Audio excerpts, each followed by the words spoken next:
Hola, ¿cómo están?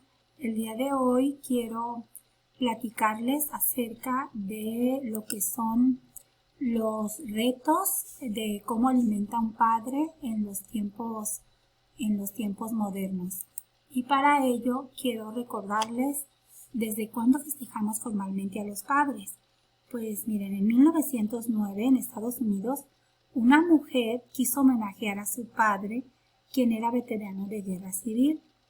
Y esta quiso hacerlo porque como su mamá había fallecido después de que dio a luz su sexto hijo, ella observó cómo su papá, Henry Jackson, se hizo cargo de la educación de los 6 hijos que entonces estaban en esa familia. Y el 19 de junio era el cumpleaños de este señor y la hija pues empezó de alguna manera a homenajear a su padre porque le pareció pertinente, le pareció significativo el hecho de que su padre se hiciera cargo de la educación de los 6 hijos que habían quedado huérfanos. Entonces, en este contexto yo quisiera pues el día de hoy reconocer al padre, a un padre que nos cuida, que nos protege, y quiero recordar por supuesto al mío, que vivió casi 105 años, y los años que estuve junto a él, pues la verdad es que aprendí algunas cosas que considero importantes señalar. Por ejemplo, me di cuenta de cómo alimenta un padre desde la manera física, psicológica, emocional y social.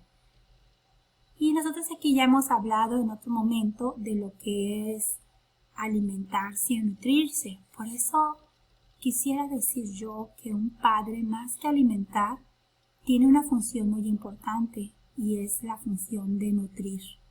De nutrir nuestro cuerpo, de ayudarnos a nutrir nuestro cuerpo, de ayudarnos en el proceso psicológico, emocional y social. Porque un padre, cuando está presente y aún cuando no lo está, de cualquier manera es quien marca nuestras relaciones con los demás. Pero bueno, en México lo que nos compete a nosotros el día de hoy es: debemos de alimentar o nutrir. Nuestros padres, los padres actuales, tienen un reto muy importante, porque ¿cómo alimenta o nutre un padre en tiempos actuales en México y en el mundo? ¿Cómo está llevando a cabo ese proceso? Reconociendo la labor del buen padre, que va a cuidar, que va a proteger, que tiene esta posición al momento de enseñar al hijo algunas cuestiones afectivas, pero que reconocen a algunos padres como las ganas de proteger. ¿A qué se refiere esto de las ganas de proteger? Mira, pues si hablamos de situaciones hormonales, hay ahí una hormona que todos o algunos hemos escuchado, que es la oxitocina, que es la responsable desde que el niño nace de que cuando el padre ve la labor de la madre, digamos el parto, pues empieza él a sentir esa necesidad, o le empiezan a dar esas ganas de proteger a su hijo y de alimentar a sus hijos. Al principio pues puede ser solamente estar pendiente de que la madre tenga lo necesario para que tenga la leche, para que amamante de manera adecuada, cuando es lo que estamos observando. Pero también debemos comentar que no todos los padres sienten esa necesidad o sienten esas ganas de proteger y de alimentar, o en el mejor de los casos de nutrir. Y bueno, esto me hace referencia, esto me recuerda a una canción de Silvio Rodríguez que dice, que se llama Una mujer se ha perdido, dice él: conocer el delirio y el polvo, se ha perdido esa bella locura. Y eso hace referencia a cuando es la mujer quien pierde la oportunidad de estar junto a un hombre que le ha ofrecido algo. Pero también es cierto que los papás se pierden la oportunidad de estar cerca de sus hijos, de crecer, de alimentarlos, de verlos crecer, de verlos alimentarse, de nutrirlos física, emocionalmente, psicológicamente. Pero bueno, en general, lo que nos debería de preocupar más no es la oportunidad que pierde el padre, sino los hijos que son quienes pierden esta oportunidad. Pero bueno, hoy quiero hablar de los que decidieron quedarse, de los protectores, de los que cuidan. Y por tanto quiero hablar de cómo alimentan estos que decidieron quedarse, a cuidar, a proteger y alimentar y nutrir a sus hijos. Aunque cabe señalar que las madres en el mercado laboral ahorita estamos en el 40% aproximadamente. Y entonces estos padres reciben una ayuda. ¿Será acaso una ayuda lo que están recibiendo de las mujeres? Porque en el año 2016, las estadísticas nos dicen que el 70% de los padres no podían estar con sus hijos, por cuestiones laborales principalmente. Sin embargo, en las estadísticas del 2020 y dada la pandemia, pues podemos observar que esos 70% de los padres que no podrían estar con sus hijos ahora están en los hogares, con trabajo o sin trabajo, con fuentes de ingreso o sin ellas, pero los números parece que están a la alza. Bueno, de conformidad con las recomendaciones emitidas por la Mesa Redonda sobre Medición del Hambre, la División de Estadísticas de la FAO ha compilado indicadores de seguridad alimentaria que pretenden incluir diversos aspectos de la inseguridad alimentaria. El grupo de indicadores se presentó en el informe El estado de la inseguridad alimentaria en el mundo en el 2012. De tal manera que, sí, hoy les quiero hablar entonces de lo que es la inseguridad alimentaria. Y este es un reto que tienen los padres actuales en México, dado que debemos alimentar a nuestros hijos en medio de esta inseguridad alimentaria. Pero para hablar de inseguridad alimentaria, primero quisiera remontarles al concepto de seguridad alimentaria. La seguridad alimentaria surge en la década del 70, basada en la producción y disponibilidad alimentaria a nivel global y nacional. En los años 80 se añadió la idea del acceso tanto económico como físico, y en la década del 90 se llegó al concepto actual que incorpora la inocuidad y las preferencias culturales y se reafirma la seguridad alimentaria como derecho humano. De tal manera que la seguridad alimentaria nutricional es un estado en el cual todas las personas gozan en forma oportuna y permanente de acceso físico, económico y social a los alimentos que necesitan en cantidad y calidad, para su adecuado consumo y la utilización biológica, garantizándoles un estado de bienestar general que coadyuve al logro del desarrollo. De tal manera, entonces, que los 4 pilares de la seguridad alimentaria, es decir, los 4 puntos que se tienen que cumplir para alimentar un grupo, una población o un individuo, es la disponibilidad, el acceso, el uso y la estabilidad de los alimentos.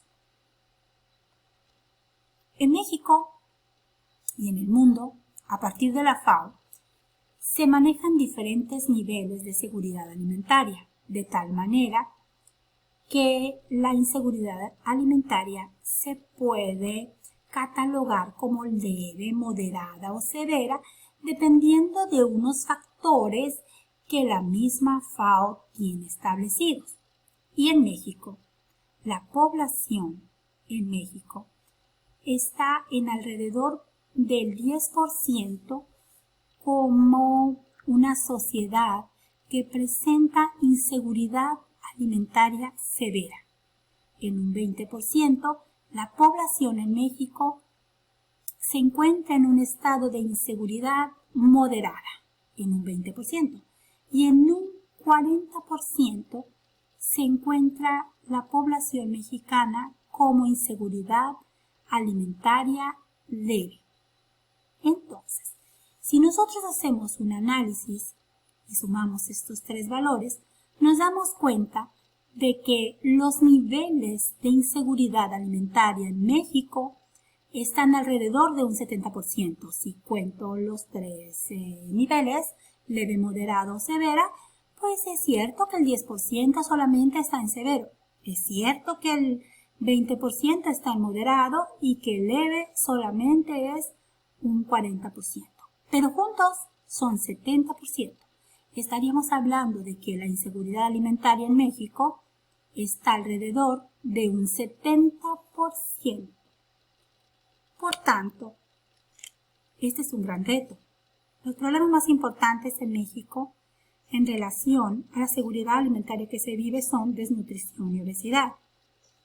Si ustedes observan, por ejemplo, un brócoli, por ponerte un ejemplo, un brócoli. El brócoli, no todo el mundo tenemos acceso a consumirlo. Si estamos en inseguridad alimentaria leve o incluso moderada, no es tan fácil que dentro del patrón alimentario se encuentre el consumo de brócoli. Para que nos entendamos, si puedes comer brócoli, estás en un nivel de la población que es privilegiado. ¿Y qué decir del consumo de pan en México? Ojalá el consumo de pan en México fuera como lo vemos en esta imagen, integral, con todos los granos. Pero yo te invito a hacer un análisis. ¿Cómo están los patrones alimentarios del consumo de pan en México? En realidad, ¿corresponden a lo que necesita un organismo para nutrirse de manera física? ¿O son cantidades altas las que se consumen en México de pan blanco? Que dicho sea de paso, su mayor aporte es solamente de calorías. ¿Y las verduras? ¿Cuáles son las verduras que consume la población? ¿Es acaso todo lo que estamos viendo aquí? ¿O son solamente lo que se conoce como jitomate, cebolla y chile, en el mejor de los casos, lo que puede consumir la población? Y cuando hablamos de las frutas, ¿quién tiene acceso a las manzanas? ¿Toda la población en México tiene acceso a las manzanas o se queda simplemente en el consumo de papaya? Los consumos alimentarios, los patrones alimentarios, marcan que la mayoría de la población en México lo que más consume es papaya y plátano, porque es lo más barato y lo más accesible. Y cuando hablamos de la proteína, esos trozos de carne jugosa, ¿puede consumirlos toda la población? ¿O qué porcentaje de la población tiene acceso a ella? Y bueno, por ahí has de haber escuchado que el cerebro trabaja a partir de glucosa, sí, pero que es muy importante el consumo de omegas, de aceites, de ácidos grasos, omega 3. ¿Y dónde se encuentran los omega 3? En el pescado. ¿Y has escuchado decir que solamente en México se consumen 160 gramos de pescado por familia al mes? Esa es una cantidad muy baja, pero no todo el mundo tiene acceso a los omegas. ¿Y los frutos secos? ¿En qué precio están en el mercado? ¿Puede toda la población consumir frutos secos como nueces, como almendras o cuando menos cacahuate? ¿O nos quedamos con las leguminosas y el frijol, entre ellas? ¿Y los licuados? Piensa, por favor, estos licuados solamente son unos licuados hechos con un polvo de color café, sabor chocolate, que sabe a chocolate, pareciera chocolate, pero que solamente es un análogo de chocolate y en realidad es un colorante que nos da el color marrón. ¿Será eso? o tu familia está consumiendo licuados nutritivos con diferentes tipos de frutas, con leches adecuadas a sus necesidades. Podrían ser una leche entera o una leche deslactosada, o una leche de almendras hecho con una lechada en casa. ¿Qué es lo que estamos consumiendo? En fin, un padre alimenta de manera física, psicológica, emocional y social. El día de hoy le dejo este capítulo de psicológica, emocional y social para otro momento. El día de hoy te invito a que revises las dietas sin fundamento y que hagas un análisis para que entiendas el reto del padre en tiempos actuales. ¿Cuál es su mayor reto? Nutrir a su familia de una manera sana con todos los grupos de alimentos. Y entonces quiero felicitar a los padres el día de hoy. Quiero felicitar a todas las personas que hemos tenido la fortuna de tener a nuestro padre cerca. Y quiero felicitar también a todos los papás que están colaborando de manera formativa en la salud física de sus hijos, a pesar de los retos que significa la inseguridad alimentaria que pareciera que está permeando en la sociedad a partir de estas necesidades y de estos cambios en tiempos de esta pandemia.